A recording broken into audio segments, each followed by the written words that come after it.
What's up, my precious little pack, and welcome back. I hope you're all doing well today. I hope that you had fun in game, did something. If you didn't have fun in game, I hope that you actually got out of the game to go and have fun somewhere else, because just for the fun of it. And yes, that was a lot of fun to be said. But let's kick this off right. First off, Alliance Wars come to a close, and I have a few good points about it, but I also have a few bad points. Bad points are always going to be in any game you play, but they're minuscule in most cases, but in some cases in certain games, a game we all know and play, they do get a bit annoying. First off, could low-level clans advance this time around if they were mixed with high levels? So let's say you take a few high levels, a few low levels, and could they advance as a clan? Yes. In Alliance War, yes. The intel payout is where this time it fell short. This time around, the tiers were only locked by 400,000 intel. That wasn't too bad, but as for the actual intel payout per fleet, it was pretty decent in the low level because of how quickly and how often you could farm the low level fleets. However, as you go up in tiers, you start to see that trend drop, and you see the intel per level going down after a certain point. So when you get into the higher repair time fleets with high damage and all the nice stuff that are high level, you lose them, you're out for a 24-hour time frame, and you may not have gotten to do anything. So a problem I still see with Alliance War is the intel payout in higher levels. The low levels, for the most part, they could do with a 10 to 25% increase, but high level fleets, they need to be increased by about 35 to 40% across the board for the intel payout, possibly even 50% for the level 100 fleets. I've never seen a level 100 fleet, but it is on the list. Next up, low-level fittings and the importance of daily missions. I've said the daily missions before, but I'm going to restate it. First off, I have 3 fittings for everyone. These include everyone that has small carriers. They don't have to be highly advanced super machines or anything like that. No, they just have to be carriers. And let's kick it off with the first one. For the most recent carrier that we all got for Christmas, or anyone that was logged in of last year for 2017, we all got a Dominion carrier. This fitting is a low-level fitting just for farming. And it doesn't use anything that you can't get easily through Planet Strike. The fitting itself is all Interceptor level 1s. Now, since we all had the Dominion carrier to start with, or most of us did that were logged in, we had it so we could just use it any way we pleased. Well, I set mine up as a low-level farming fleet. You can remove that shield because it's not necessary, because most of the time it doesn't get attacked. But with over an hour of repair time by default, doesn't really matter what you put on it. Next up, the Interceptor level 1s are what I used for it. They have good health, good range, good damage. All you have to do is just let them scatter out, and I'll showcase them in a separate video, but for now this will be it. But that is the fitting for the Dominion Christmas carrier that we all got. Interceptor level 1 times 6. And a Metaphase 1, and that's Mark 1, not upgraded or anything. So it's just like straight out of the gate built. I can say that's fine. And now for the other fittings and builds for carriers. Let's take... I believe I have the Midgard. Let's see. Ragnarok. Let's jump to the Ragnarok. Let's say you have the Ragnarok or the Valhalla. I would say the Valhalla because this is a carrier-only fitting. You don't have to have any other ships with the carrier. So, in this case, I have the Valhalla. It has 4 squadron slots. Essentially, it loses 2 squadron slots over the Dominion. It still has around 200 damage per second. Well, a little bit under it. But it'll get the job done just as easily. So, for those of you who can get the Valhalla for low levels during it and get Interceptor 1 when it is available, you can use it. And it takes only 3 days to produce. Yeah, 3 days to build a single Valhalla carrier. And you don't have to really put thrusters on it. You can, and I would recommend Fusion level 2 or 3. Well, 1 or 3. 2 is optional if you want. But to help keep the level down so you can start farming blueprints. And these are all very, very small, quick, easy things. And the objective of the single carrier instead of everything else is also if you get jumped by another player fleet, all you have to do is turn, run away, and just target their ships carefully and figure out what one you need to destroy first that can't be defended. And remember, each squadron of the interceptors has 650 hit points, so they're very, very useful, provided they don't get hit by heavy, heavy, heavy damage when they're incoming. And I'll show you what I mean with the carrier. So let's say you're farming level 27 in planet fleets or planetary targets. Let's see how well it fares against level 27 cargo fleet. Where's level 27? Because it goes up to 25. Okay, let's say you're farming level 25 cargo fleets. Let's see how quickly and easily just a single carrier. And this is effectively the same result you will get with the Valhalla, the Ragnarok, whichever carrier you happen to use, with the exception of the Midgard, because it loses its range. So it quickly becomes a little bit less of a powerhouse against enemy fleets. But the objective is just more or less turn your carrier around and move away. The objective of that is to allow your carrier, the squadron specifically, time to destroy every individual target. And if you want, you can focus fire on a single target so your squadrons won't spread out, so you can focus all the damage and bring down the closest target first to give yourself more time to deal with the next target, and the next target, and the next target. And since it's such a low damage fleet, it'll take a little while to eat through any of them. But once that first group of ships with high health is gone, they all fall very, very quickly and very, very easily.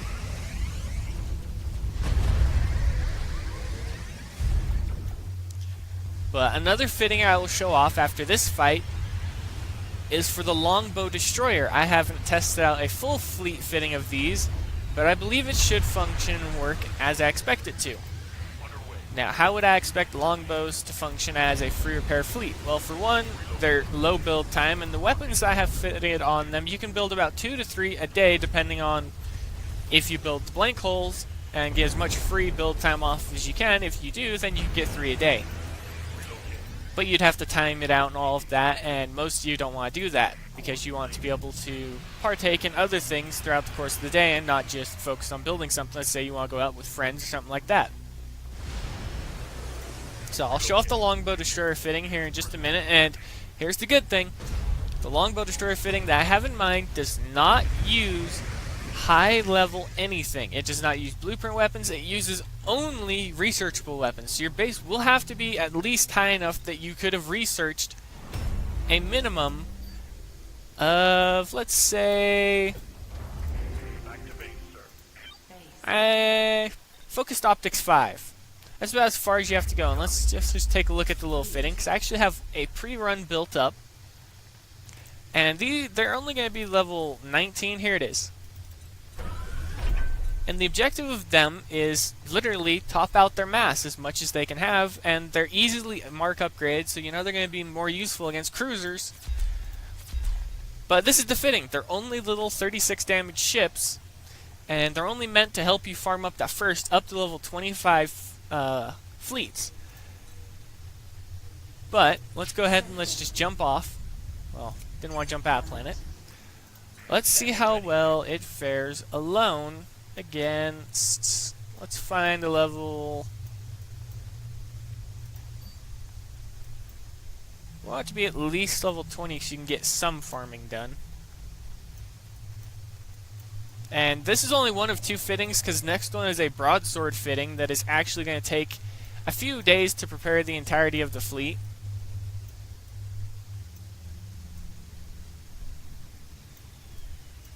Here we go. Level 20. Yes, because it starts level 20 and goes 25, and one of the first weapons you're going to get will be Thermal Beam and Gladius Drivers that you'll be majorly using. But the fitting for this fleet is effectively this.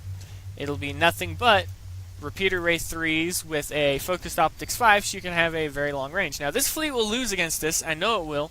because it doesn't have the firepower necessary to win. You're going to need a full fleet of 6 of these little guys to be able to win. How do I know this? Well, because they can't strafe, they can't move backwards, and they don't have the damage per second necessary to destroy this fleet. Not alone. This is where you're going to need to build multiple of them, but this is where the good thing comes in. If you have all the repeating, the Polaron Ray 3, and focused optics, you should easily... am I wrong? Is it about to wipe out this entire fleet?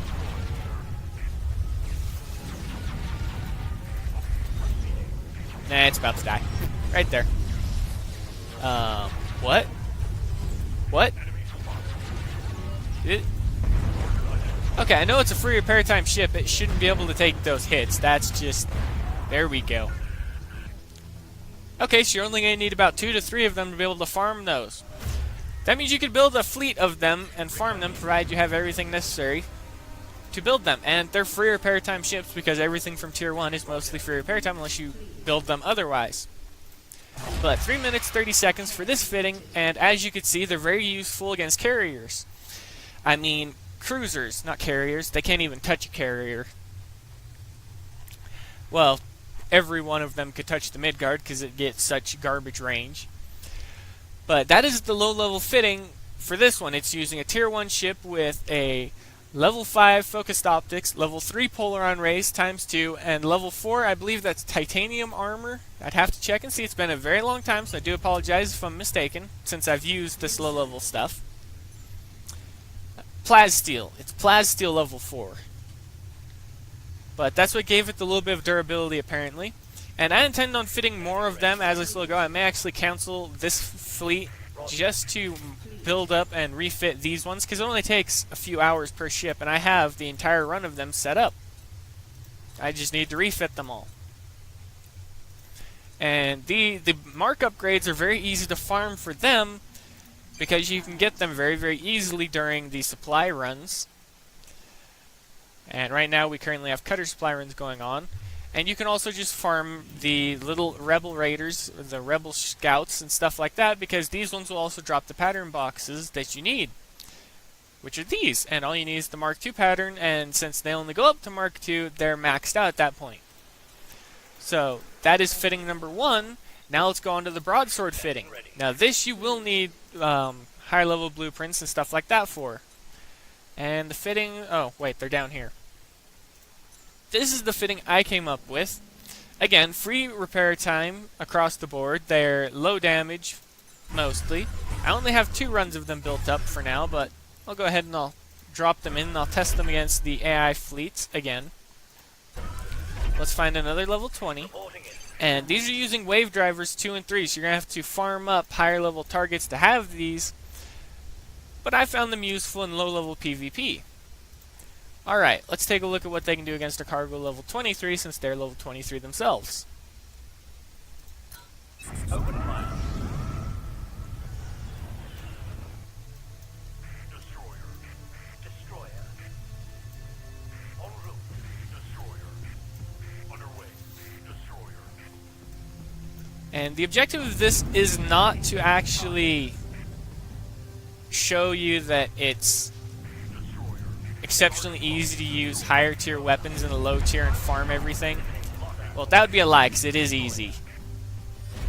I mean, they one-shot everything with their little wave drivers. Well, mostly everything. Some things like these little Ragnaroks, they take a few hits. They still die, though.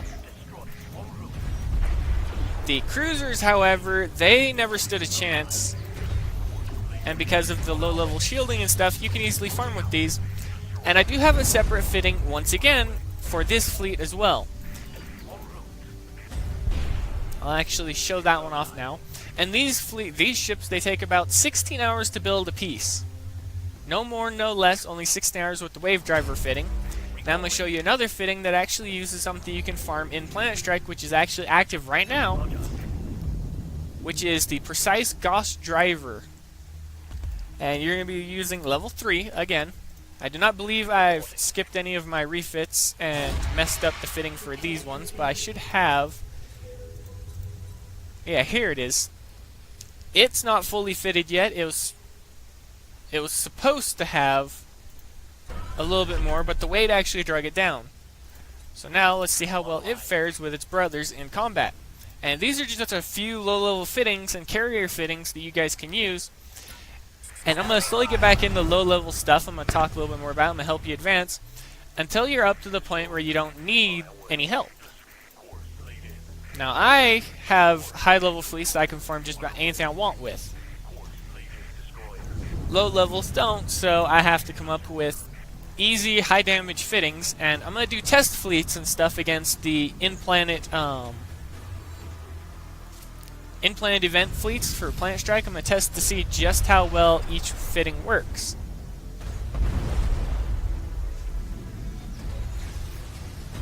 And as you can see, the wave drivers don't destroy the ships in one hit, whereas the precise gauge driver actually is hitting them and effectively destroying their shielding and the ship mostly. And that's with the broadsword. So that's your tier 2 ship that you're going to be using. So that's 2 of the fittings. Now, one more fitting I want to talk about is going to be a defense fleet or a cargo fleet or some other type of fleet. And I've already talked about this fitting, the 1 coin repair ships, and they work well in combat. You just need more numbers of them. But there is a third fitting for these ones that uses vector torpedo as well. Now, it's not as effective damage-wise as the fitting that they have right now, which is exceptionally well. And they're all within spitting distance of each other, damage per second wise, but actual alpha damage wise, it gets different. But that's mostly what I wanted to show, and I just wanted to also talk about this. We all know the servers have crashed within the past 2 weeks twice. That is a bit of a negative, and the second time it crashed was actually last night, well, early this morning and the other night. And a problem I had when I logged in was when I logged in today, I didn't have any intel in the Alliance War. Now, I only had a few thousand at the time because I had spent most of what I had, and I was happy that I did, because I lost a bit of stuff because of it.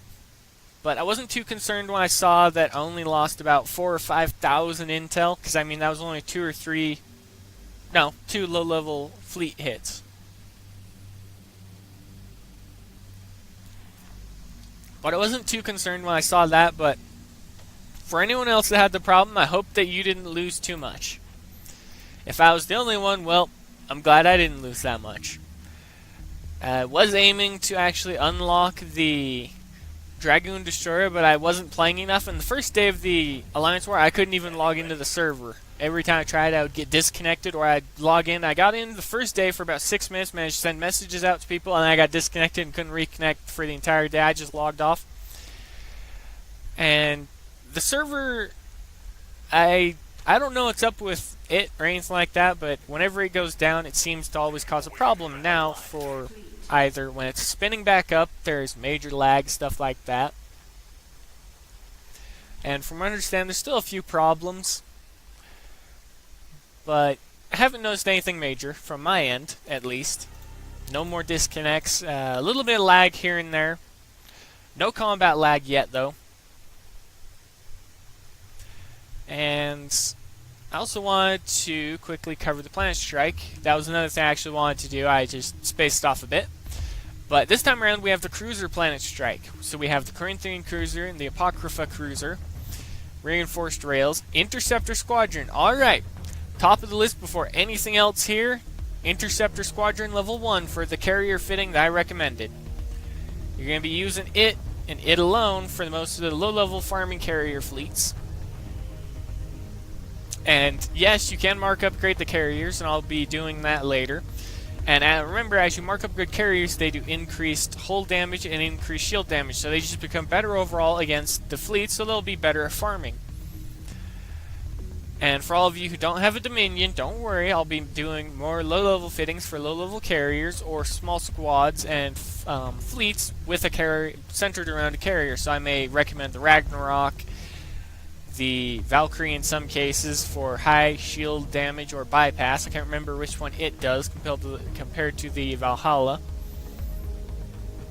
But then after the Interceptor Squadron 1, I can recommend the Precise Gauss Driver level 3 or level 2, or both. Pick up both and then use 1 and 2. Use 1 level 3, 1 level 2. Next up, Binary Thrusters.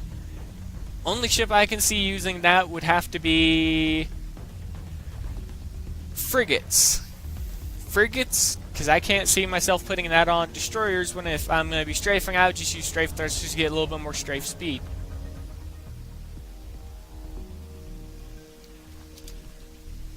Okay, what else is there in here? Not much else. Time tokens and the typical. But the primary two that I'm recommending, Interceptor Squadron and the Precise Gauss Driver 3 and 2 for a fitting. I use 3, but I'm going to drop it down to level 2 just to help out a little bit more with allowing one more item to go on there. Reinforced Rails is only for cruisers, but increases the speed at which projectiles fly, which is good. And it also reduces the minimum range, so it brings in the minimum range arc closer to the ship, but it also gives it a large amount of shield bypass. And the weight isn't as bad as it could be. And as for the recommended cruiser, the Corinthian over the Apocrypha, just because of the additional weight, and well, overall they're effectively the exact same ship, just different models and higher weight. And one carries a little bit more cargo. Ionized optics, I would never recommend it. I always use focused optics, and if I want to do increased shield damage, then I may consider it just to get the range boost. But I wouldn't recommend it for much. There is not much else other than time tokens, depending on which ship you get. If you're trying to build right off blank holes and you're not going to do a refit of that one, then I could recommend time tokens. Alright. I think that was about it for the current... Oh, the ship token ride is also active, so for attacking those fleets, that will be a different fitting. I'll have to test the carrier out against them. Well, against low-level ones. I'll have to test out a lot of fittings. I'm going to be doing that quite often. Reporting it. But that's going to be it for this video, everyone. I hope that this was helpful for the lower levels. And I made sure to ensure that I put in something that was all researchable text, so anyone who doesn't do blueprints yet can actually start advancing into the blueprints. And I'll do fittings off of those blueprints, or I'll be doing steps up, because off of that fitting I just gave you, you could farm up into the first tier, or 2 or more, depending on how high that fleet can farm, without breaking a sweat. But I'm going to go ahead and drop this video here. If any high levels would like to recommend anything for the low level fittings on carriers or anything like that that may be more useful, may save build time or anything for the lower levels, feel free to say so below to help them out. And as always, everybody, I'll see you later.